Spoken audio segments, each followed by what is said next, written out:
Hey, this is Chris Plush from CG Masters, and welcome to my course on 3D modeling in Blender. In this course, I'll walk you through creating an acoustic guitar step by step, showing you what I'm doing and exactly why I'm doing it so that you get a clear understanding of how 3D modeling works.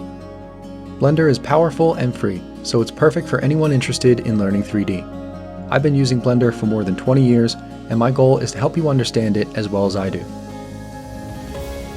At the end of this course, you'll not only have a perfect guitar model, but you'll have the skills and understanding you need to feel more confident 3D modeling in Blender. I'll guide you through every step of the way, from setting up reference images in Blender's background to modeling every piece of the guitar from scratch.